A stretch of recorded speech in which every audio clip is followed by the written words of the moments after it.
we're here together is that I shot an episode with an amazing young man named Dax Devlin Ross. And he is an author, Black author, DEI consultant, attorney.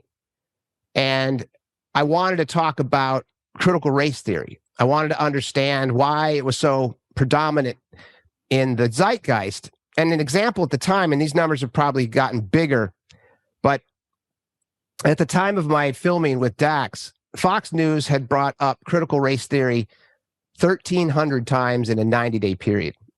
And so I wanted to figure out, like, why is this so popular? And what is critical race theory? What does it mean? Why is it so important in our culture? And in that pursuit, I sent you the 2.5 hours of our unedited video because I wanted to make sure I wasn't offending the Black population.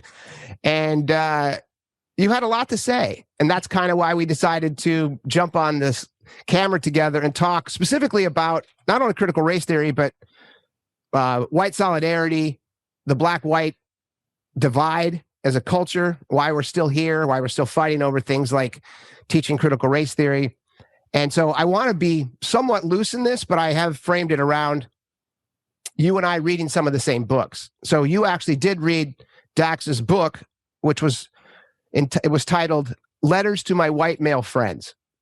And part of which was his goal was in part to share with the world his story through prose. It was a beautiful book. And it talked about his upbringing specifically, and it's actually somewhat analogous to yours, where he had educated parents that focused on his education. He went to Sidwell in DC, which was one of the best schools in the country.